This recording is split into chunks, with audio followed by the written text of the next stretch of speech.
네, 오늘 함께 보실 하나님 말씀은 구약성경 열왕기하 20장 1절에서 11절의 말씀입니다. 네, 우리 천천히 한 목소리로 같이 읽도록 하겠습니다. 읽습니다. 시작. 그때에 히스기야가 병들어 죽게 되매 아모스의 아들 선지자 이사야가 그에게 나와서 그에게 이르되 여호와의 말씀이 너는 집을 정리하라 내가 죽고 살지 못하리라 하셨나이다. 히스기야가 낯을 벽으로 향하고 여호와께 기도하여 이르되 여호와여 구하오니 내가 진실과 전심으로 주 앞에 행하며 주께서 보시기에 선하게 행하는 것을 기억하옵소서 하고 히스기야가 심히 통곡하더라. 이사야가 성읍 가운데까지도 이르기 전에 여호와의 말씀이 그에게 임하여 이르시되 너는 돌아가서 내 백성의 주권자 히스기야에게 이르기를 왕의 조상 다윗의 하나님 여호와의 말씀이 내가 내 기도를 들었고 내 눈물을 보았노라. 내가 너를 낫게 하리니 내가 3일 만에 여호와의 성전에 올라가겠고 내가 내 날에 15년을 더할 것이며 내가 너와 이 성을 아수르 왕의 손에서 구원하고 내가 나를 위하고 또 내 종 다윗을 위함으로 이 성을 보호하리라 하셨다 하라 하셨더라. 이사야가 이르되 무화과 반죽을 가져오라 하매 무리가 가져다가 그 상처에 놓으니 나으니라. 히스기야가 이사야에게 이르되 여호와께서 나를 낫게 하시고 3일 만에 여호와의 성전에 올라가게 하실 무슨 징표가 있나이까 하니 이사야가 이르되 여호와께서 하신 말씀을 응하게 하실 일에 대하여 여호와께로부터 왕에게 한 징표가 임하리이다. 해 그림자가 10도를 나아갈 것이니까 혹 10도를 물러갈 것이니까 하니 히스기야가 대답하되 그림자가 10도를 나아가기는 쉬우니 그리할 것이 아니라 10도가 뒤로 물러갈 것이니이다 하니라. 선지자 이사야가 여호와께 간구하매 아하스의 해시계 위에 나아갔던 해 그림자를 10도 뒤로 물러가게 하셨더라. 아멘. 네, 우리가 5월 말부터 시작된 약한 나로 강하게 이 시리즈의 대미를 장식할 내용은 기도에 관한 것입니다. 우리 먼저 2주간은 하나님의 능력이 아니라 자기의 힘과 능으로 살았던 삼손을 살폈습니다. 그는 자기에게 있는 힘이 마치 원래부터 있었던 사람처럼 살았습니다. 그러니까 성령에 사로잡혀 살 때는 하나님이 맡기신 일을 잘 감당하게 됐지요. 그런데 반대로 그렇지 않았을 때를 보시면 철저히 육신의 사람으로 살았습니다. 육신에 사로잡혀 있으니까 이 매혹적으로 다가오는 여인의 유혹에 힘의 비밀을 다 알려주고 말았습니다. 결국 그는 육신의 이 탐욕과 쾌락 때문에 망하는 인생이 되었습니다. 그리고 그 후에 2주간은 이 육신에 사로잡힌 약한 인생이 역전의 은혜로 덧입기 위해서는 성령의 강력한 능력을 받는 인생이 되어야 된다 말씀을 드렸어요. 성령이 우리 안에 거하시면 세상에 취해서 살아가던 사람이 성령의 능력 속에 살아가는, 다시 말해서 판이 뒤집히듯 변화가 시작된다는 것이죠. 성령님은 우리를 진리 가운데로 인도하시는 분이시거든요. 그분이 이끌어 주시는 대로 순종하며 나아가게 될 때에 우리는 땅끝까지 나아가서 복음을 외치는 증인으로 살 수가 있습니다. 자, 그런데 이 같은 성령님의 충만한 은혜를 누리고 싶은데 도대체 어떻게 해야 되는지 막막하신 분들이 계실 거예요. 우리가 성령으로 충만해지기 위해서는 충만한 은혜를 얻을 수 있는 곳으로 가야 됩니다. 그곳이 어딜까요? 바로 기도의 자리예요. 기도의 자리. 기도는 성도라면 뗄래야 뗄 수 없는 거룩한 행위입니다. 지금도 많은 그리스도인들은 기도하고 있습니다. 그리고 기도를 통해서 무수히 많은 응답을 얻고 하나님을 대면하고 말씀에 순복하는 법을 배우고 있습니다. 일제강점기 때 활동했던 감리교회에 이용도 목사님이란 분이 계시는데요. 이분이 기도에 대해서 이렇게 말씀하셨어요. 웅변은 사람을 움직이게 한다. 그러나 기도는 하나님의 마음을 움직이게 한다. 웅변은 금전을 나오게 한다. 그러나 기도는 돈으로 살 수 없는 은혜를 내리게 한다. 이렇게 말씀하셨어요. 우리는 항상 하나님의 은혜에 목마름을 느끼죠. 그러면서 매일 그분과 함께 하기를 간절히 원하며 기도합니다. 근데 정작 은혜 받고 항상 동행하기를 원하지만 문제는 성령의 충만한 은혜를 얻는 이 기도에 대해서 정확하게 알고 구하는 사람은 많지 않다는 거예요. 신앙생활을 오래 했지만 기도하자 말하면 두려워하고 기도하지 못하시는 분들이 의외로 많이 계십니다. 기도해야 되는 상황과 이유를 알고 계시면서도 기도하기를 한 번도 배워본 적이 없고 그러다 보니까 어떻게 기도해야 되는지도 모른 채 지금까지 시간이 흘러오는 바람에 기도의 맥이 막혀버린 분들도 많이 계십니다. 17세기 후반에 영국의 큰 부흥을 주도했던 찰스 스펄전 목사님이 계시는데요. 이분이 런던에서 사역할 때 이야기가 그분의 전기를 보시면 나와 있는데요. 그분은 교회를 방문하는 사람들이 있으면 항상 교회 본당으로 인도하는 것이 아니고 아래층, 지하로 인도를 하셨다는 거예요. 교회 아래층에는 수십 개의 기도 처소가 있었고요. 그 안에서 부르짖어 기도하는 성도들이 많았다는 겁니다. 스펄전 목사님은 이런 성도들의 모습을 대단히 자랑스러워하면서 늘 이렇게 말씀하셨대요. 이것이 제 목회의 비밀입니다. 그들이 나의 힘이고 우리 교회의 발전소입니다. 그렇게 말씀하셨다는 거예요. 이 교회가 부흥할 수 있었던 것은 스펄전 목사님의 탁월한 설교도 한몫했습니다마는 빼놓을 수 없는 부흥의 원동력은 기도하기를 쉬지 않았던 성도들이 많이 있었기 때문이에요. 근데 스펄전 목사님이 세상을 떠난 뒤에 교회는 비틀거리기 시작했습니다. 왜 그랬을까요? 스펄전 목사님처럼 탁월한 설교자가 나오지 않았을까요? 아닙니다. 교회에 기도가 사라졌기 때문이에요. 저도 우리 교회를 생각할 때 이런 교회가 되기를 항상 기도하며 꿈꾸고 있습니다. 주님, 기도가 끊어지지 않고 살아있는 교회. 목사의 자랑이 교회 건물이나 돈 많은 것 자랑하는 것이 아니라 기도하는 성도가 많은 것을 자랑하게 하십시오. 그런 기도합니다.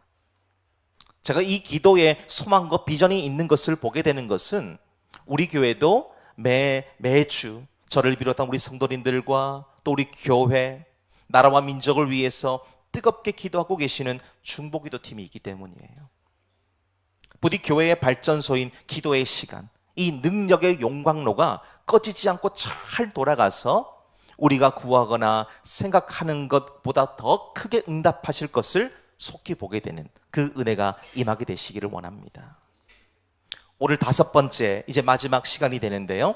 기도에 관한 말씀을 생각하다가 어떤 내용을 가지고 여러분들과 나누게 되면 좋을지 묵상했을 때에 히스기야가 떠올랐습니다. 오늘 히스기야는 본문을 읽으면서 보셨다시피 기도로 인생을 역전시킨 대표적인 사람입니다. 그는 어떤 이유로 이런 고통을 겪게 됐는지 정확하게 알 수는 없습니다만 현재 그의 상태를 보면 죽음이 목전에 와 있는 상태라는 것은 알 수가 있죠. 이제 곧 소위 말해서 짐 싸야 돼요. 세상을 이제 떠나야 됩니다. 그럴 날이 얼마 남지 않았어요. 그런데 오늘 히스기야를 보시면 이 죽음의 문턱 앞에서 뼈를 깎는 심정으로 하나님께 자기를 내어드리며 통곡의 기도를 드리죠. 결과적으로 이 기도가 하나님의 뜻을 돌이킵니다. 생명을 연장받는 복이 임하게 된 것을 우리가 보고 계시지요. 오늘 우리는 이 같은 기적과 은혜를 한 몸에 입은 히스기야가 어떻게 기도했길래 그 기도가 응답받게 되었는가를 보시면 좋겠고요. 또한 그를 통해서 우리도 기도의 자리로 나아가서 응답과 소망이 넘치는 도전이 있게 되기를 갈망하면서 오늘 이 말씀을 살피도록 하겠습니다. 자, 지금 히스기야가 어떤 기도를 드리고 있는지 우리 먼저 좀 보시기를 원하는데요. 본문의 말씀 1절에서 3절까지를 같이 읽겠습니다. 시작. 그때에 히스기야가 병들어 죽게 되매 아모스의 아들 선지자 이사야가 그에게 나와서 그에게 이르되 여호와의 말씀이 너는 집을 정리하라. 내가 죽고 살지 못하리라 하셨나이다. 히스기야가 낯을 병으로 향하고 여호와께 기도하여 이르되 여호와여 구하오니 내가 진실과 전심으로 주 앞에 행하며 주께서 보시기에 선하게 행한 것을 기억하옵소서 하고 히스기야가 심히 통곡하더라. 아멘. 자, 히스기야가 어떤 기도를 드리고 있습니까? 하나님의 계획 속에서 벗어나지 않기를 갈망하는 기도를 드리고 있습니다. 지금 보통의 사람이 병에 걸려서 고통 겪고 있는 내용이 아니지요. 한 나라의 왕이 중병에 걸렸어요. 사경을 헤매고 있고 곧 죽음이 임박한 상황입니다. 이 일은 곧 나라의 명운이 걸린 일입니다.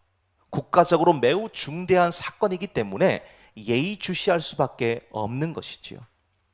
일반적으로 왕이 중병에 걸렸다면 왕의 치료와 회복을 위해서 할 수 있는 모든 것을 다 동원하지 않았겠습니까? 기력을 회복하고 보충할 수 있는 것들을 공수해 와서 먹게 했을 수도 있습니다. 명약이란 명약은 다 구해와서 왕의 환부에 바르게도 했을 것이고, 전국 팔도에 흩어져 있는 명의란 명의는 다 궁으로 불러서 왕을 치료하게 했을 거예요. 왜 그렇게 합니까? 비상사태잖아요. 지금 비상사태. 자, 그런데 지금 히스기야의 행동을 좀 보시면 일반적인 우리의 예상을 보기 좋게 빗나가고 있어요. 몸에 좋은 음식을 먹었다거나 어느 이름 있는 명의를 만나서 치료받았다, 이거 기록하고 있지 않죠. 2절의 말씀 보시면 얼굴을 벽으로 향한 채 하나님께 기도했다라고 말씀하고 있어요. 이거 어떤 의미가 있는 말씀일까요? 어떤 의미가 있는 행동일까요? 사람들은 모두 먹고 치료받는 것에 집중을 하지만 이 상황에서 내가 바라볼 것은 오직 하나님밖에 없으니 하나님이 이 문제 해결해 주세요. 이런 의미예요. 결과적으로 이 기도가 히스기야의 삶을 바꾸어 놓았습니다. 사실 우리가 앞서도 보셨지만 이미 그는 죽는 것이 정해져 있던 사람이었어요. 받은 사명 끝내고 이제는 하나님 앞에 가야 되는 시간표죠. 그렇지만 그는 하나님의 이 섭리와 계획을 뒤로하고 하나님께 매달려 간절히 기도합니다. 결국 이 기도가 모든 계획을 변화시키는 한 수가 됐죠. 자, 그렇다고 우리는 이 히스기야의 기도를 오해하시면 안 됩니다. 지금 다 죽어가는 사람도 기도하면 살아난다, 이건 말하기 위함이 아니에요. 살고 죽는 것은 하나님의 손에 있다는 겁니다. 이걸 우리 기억하자는 거예요. 히스기야가 1년 365일 밥도 먹지 않고 잠도 자지 않고 기도해도 하나님이 부르시면 가야 됩니다. 이것이 인생의 순리라는 거예요.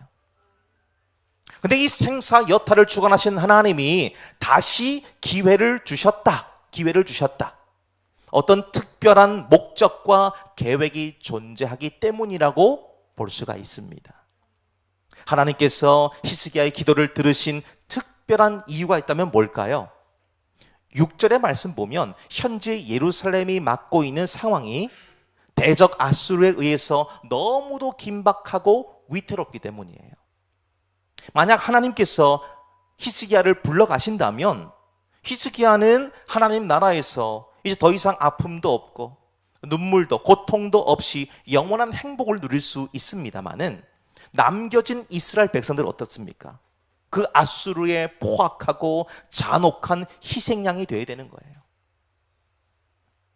즉 하나님께서는 하나님의 백성들이 이 야만적인 민족들에게 유린당하면서 죽임당하는 것으로부터 구원하시기 위해서 히스기야를 죽음의 문턱에서 건져주셨다는 것이죠. 자, 이걸 봤을 때에 히스기야의 이 간절한 기도가 응답된 것은 하나님의 계획 안에서는 덤으로 되어진 응답이다라고 말할 수 있겠죠. 그러니까 하나님의 계획과 딱 맞아 떨어졌다는 겁니다. 오랫동안 아이가 없어서 고통 속에 있던 한나라는 여인도 보세요. 그녀는 사무엘상 1장 10절의 말씀 보니까 마음이 괴로워서 여호와께 기도하고 통곡했다 말하고 있어요. 그녀가 왜 기도하면서 통곡하면서 기도했습니까? 이 괴롭고 힘든 일이 있었거든요. 물론 아이를 낳지 않는 것도 고통이지만 브닌나라고 하는 또 다른 부인이 자기는 애를 낳은 것을 막 자랑을 하고 애를 낳지 못하고 있는 한나의 감정을 매일같이 상하게 만드는 거예요. 그 누구라도 마음이 상하고 고통을 겪을 수밖에 없는 상태입니다. 자, 그런데 하나님께서는 그녀의 간절한 기도를 들으시지요. 민족의 위대한 지도자인 사무엘을 태어나게 하십니다.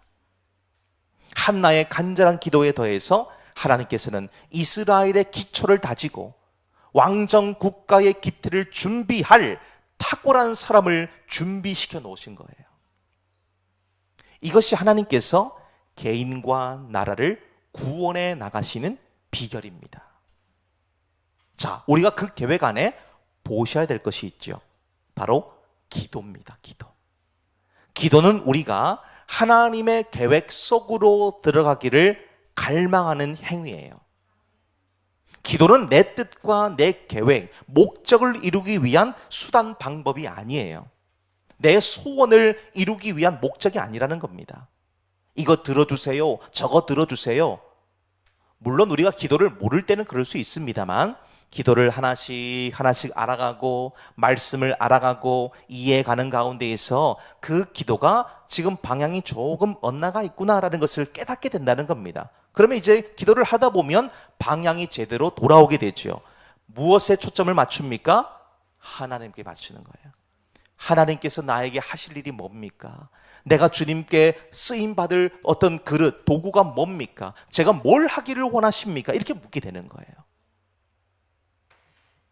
기도 많이 하는 것 중요합니다. 그런데 어디에 방향과 초점을 두고 기도해야 되는지는 기도의 시간과 양보다 훨씬 더 중요해요.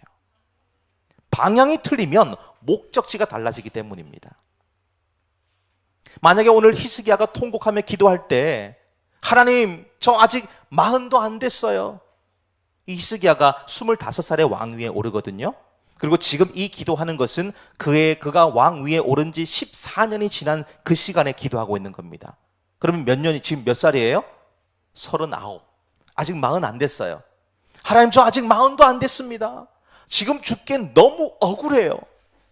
아직 누려보지도 않았고 해보지 못한 건 너무 많습니다. 아직 모아놓은 거 저 참고해 보세요. 얼마나 많은지.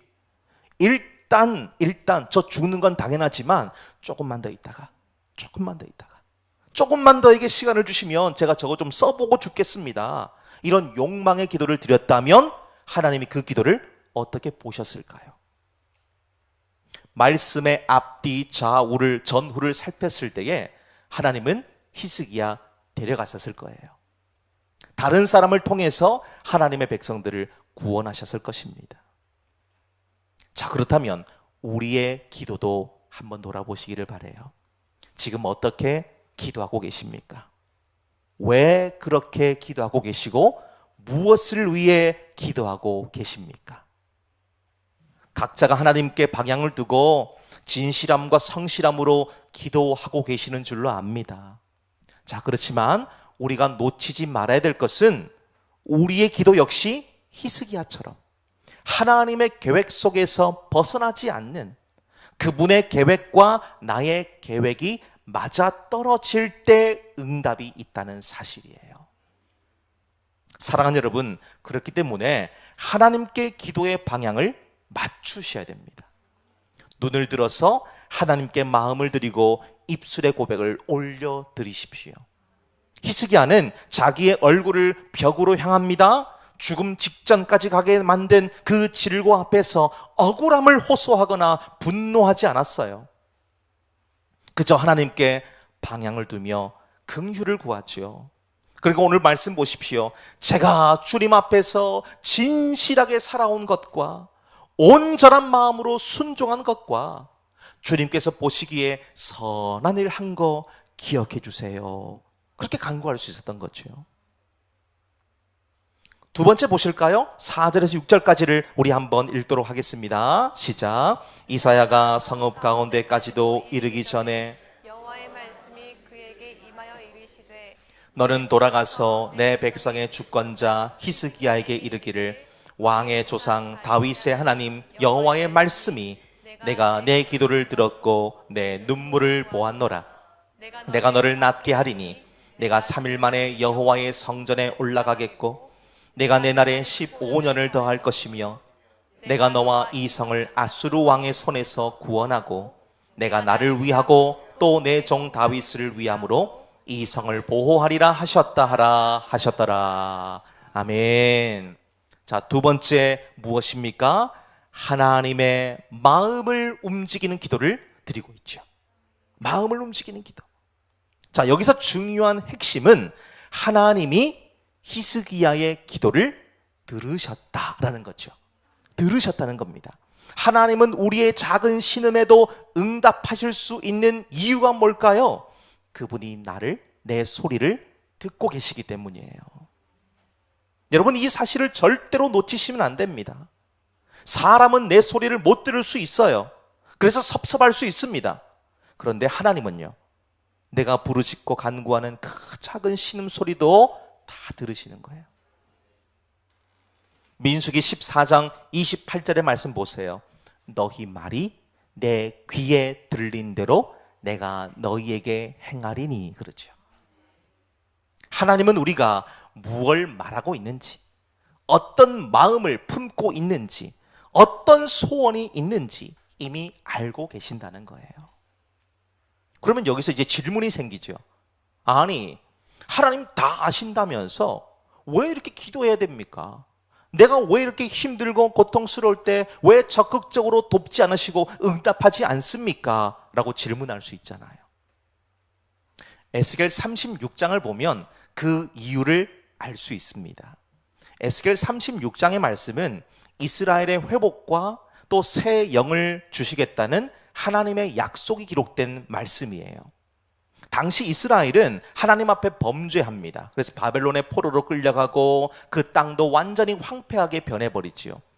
누구도 그 땅 바라보면 회복을 기대할 수 없어요. 상황을 바꿀 만한 반전도 보이지 않는 절망의 상태였다는 겁니다. 근데 이때 하나님께서 백성들에게 일방적으로 회복을 말씀하시며 조건 하나를 붙이고 계십니다. 이게 에스겔 36장 37절의 말씀 보면 이렇게 말씀하고 있어요. 주 여호와께서 이같이 말씀하셨느니라. 그래도 이스라엘 족속이 이같이 자기들에게 이루어 주기를 내게 구하여야 할지라 말씀하고 있어요. 여기서 중요한 접속사가 뭡니까? 그래도라는 말이에요. 그래도 하나님의 주권적 약속에 더해서 백성들의 기도가 함께 작동하는 거예요. 하나님의 뜻과 응답이 이루어진다는 것을 단적으로 보여주는 말씀입니다. 여러분, 이건 매우 중요한 영적 원리예요. 우리가 응답이라고 하는 최종적인 목적은 마치 감나무 밑에서 입만 벌리고 있다고 해서 떨어지는 것이 아니라는 거예요. 감이 드시고 싶으면 어떻게 됩니까? 감나무를 타고 올라가서 감을 따든지 아니면 밑에서 가지를 흔들어서 떨어지게 만드는 적극적인 행위가 따라와야 열매를 얻을 수 있다는 거예요. 지금 본문의 말씀 보시면 하나님이 회복을 명하셨고 또 회복이 일어날 것입니다. 근데 백성들 또 뭐 해야 될까요? 그러면 하나님이 회복해 주시겠다고 말씀하셨으니까 가만히 뉘워놓고 있으면 됩니까? 아니에요. 백성들 역시 이 회복을 위해서 기도해야 된다는 것을 가르쳐 주신 거죠. 한마디로 말하면 기도 없는 회복은 없다는 겁니다. 기도 없는 회복은 없다는 거예요. 하나님이 어떤 분이신지, 그분이 주시는 은혜의 맛이 어떤지, 내가 어떤 존재인지 알고 싶으십니까? 그러면 기도해야 됩니다. 기도의 자리를 사모하셔야 돼요. 이 원리로 오늘 본문도 좀 보십시오. 그저 히스기야가 자신에게 되어진 이 상황 앞에서 무기력하게 두 손 두 발 다 들고 있었다면 오늘 이 같은 은혜는, 기적의 은혜는 결코 일어날 수 없었을 겁니다. 자, 하나님이 뜻을 돌이키신 결정적 이유를 5절 말씀 보세요. 하나님 뭐라 말씀하시죠? 내가 너의 기도를 들었다. 너의 눈물을 보았다. 그러죠. 들었고 보신 거예요. 하나님의 마음을 움직이는 기도를 드린 겁니다. 그리고 또 하나의 포인트가 있어요. 바로 응답의 주권에서 사람의 결정이나 의지는 하나도 없다는 거예요. 히스기야가 아무리 눈물과 탄식의 기도를 드렸다고 해도 하나님이 듣지 않으시고 눈물을 보지 않으셨다면 아무 일도 안 일어나는 거예요. 하나님이 보셨고 들으셨기 때문에 기적이 일어난 것입니다. 즉, 뜻을 이루시는 분도 하나님이시고 뜻을 돌이키시는 분도 하나님이시다라는 사실이에요. 출애굽기 32장을 보면 황금 송아지 사건이 기록되어 있습니다. 이 모세가 하나님을 대면하기 위해서 시내산에 올라갔는데요, 40일이 넘도록 내려오질 않는 거예요. 그래서 백성들은 아이고, 하나님의 심판을 받아서 죽었나 보다, 그러지 말고 우리 아론을 찾아가서 아론이 뭘 좀 잘 만드니까 하나님의 형상 좀 만들어주세요 라고 말하는 거예요. 그래, 애굽에서 가지고 왔던 모든 재료들을 다 아론에게 주면서 뭘 좀 만들어 달라 얘기하니까 아론이 그때 만든 것이 황금 송아지입니다. 그 앞에서 온갖 더럽고 추악한 짓을 다 하는 거예요. 이것을 하나님이 아시고 진노하십니다. 이스라엘 백성 전부를 다 진멸시키기로 작정하셨어요. 이때 모세가 하나님 앞에 나아가서 목숨을 걸고 용서를 구하죠. 이때 하나님께서 모세의 기도를 들으시고 뜻을 돌이키신 것이 출애굽기 32장 11절 이하에 기록되어져 있어요. 자, 오늘 본문의 말씀도 보십시오. 하나님께서는 히스기야의 간구에 뜻을 돌이키시지요. 5절에서 6절 보시면 4가지로 응답됩니다. 첫 번째, 네가 3일 만에 여호와의 성전에 올라가겠고, 회복이 있죠.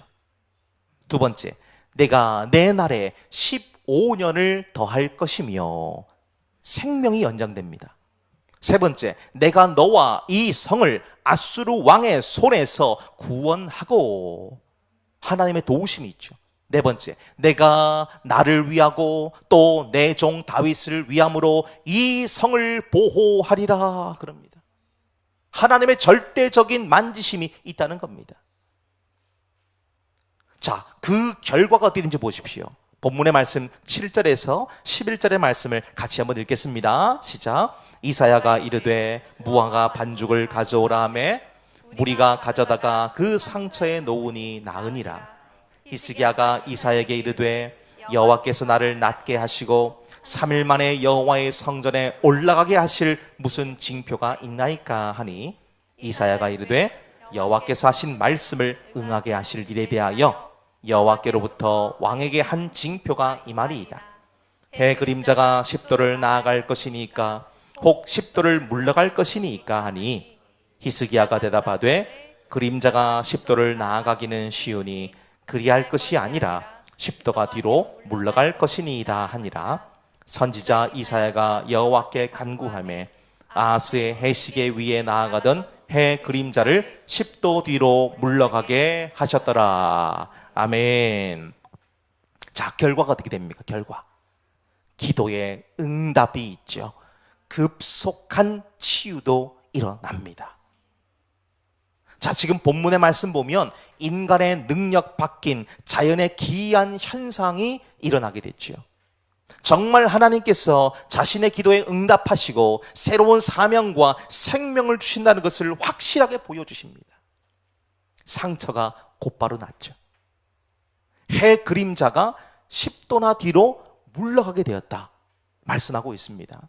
여러분이 해 그림자가 10도로 물러갔다, 우리가 볼 때는 뭐 그럴 수도 있겠구나 생각할 수 있는데요. 이게 보통 일이 아닙니다.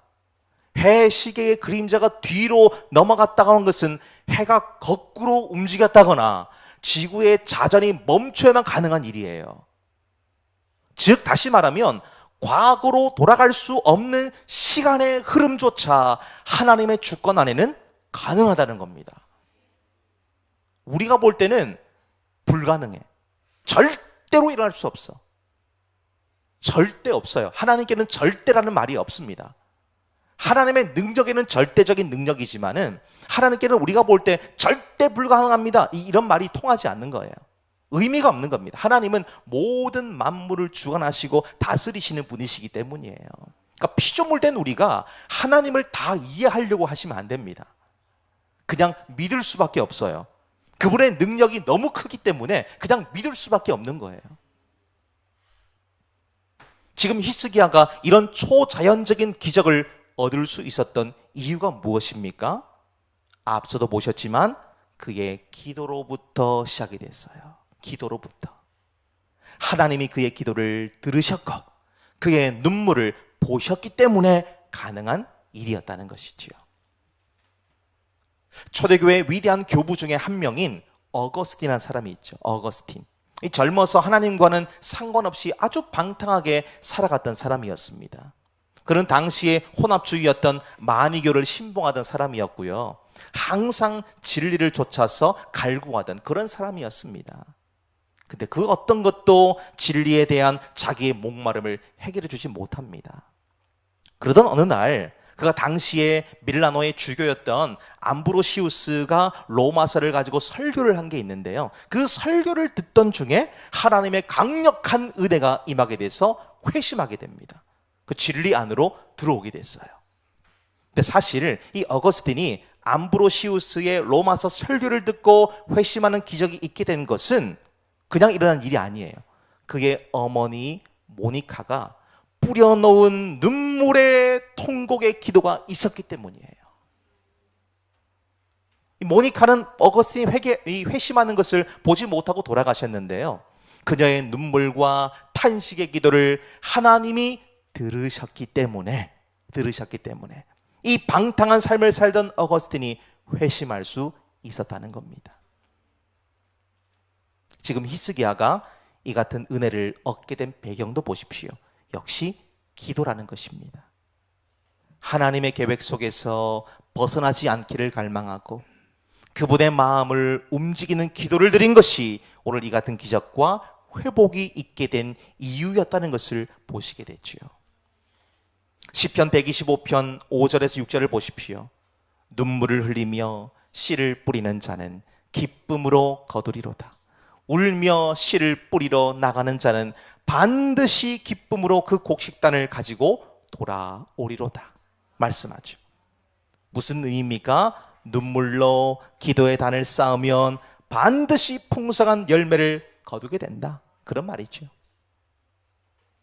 살 소망이 없던 히스기야가 하나님 앞에 눈물과 탄식의 기도를 드렸을 때 하나님이 들으시고 그 뜻을 돌이키심으로 살 소망을 주시죠. 사명을 완수하도록 은혜를 베풀어 주셨다는 겁니다.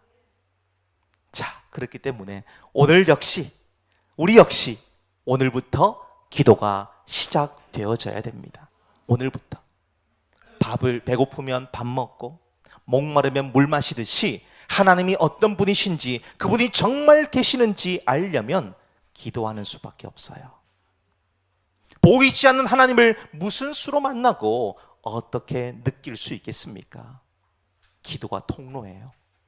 기도가 하나님을 만나게 하는 힘입니다. 힘. 그래서 기도를 멈추지 말고 어떻게 기도해야 되나 망설이지도 마시고 일단 기도의 자리로 나아오십시오. 그런 다음에 복잡하고 요란한 내 마음을 성령 하나님께 의탁하십시오. 맡기시라는 거예요. 그러면 분주하고 정신없고 어지러운 상황들이 차분해지기 시작해요. 고요해지기 시작합니다. 모든 문제가 썰물처럼 빠져나가기 시작합니다. 바로 그때 하나님을 찾고 구하십시오. 은혜의 담비를 이미 준비해 놓고 기다리고 계시는 하나님을 만나게 되실 겁니다. 이 기도가 회복되고 시작되므로 잃어버리고 놓치고 있던 모든 것이 다시 제 자리를 찾는 은총이 임하게 되시기를 주님의 이름으로 축복합니다.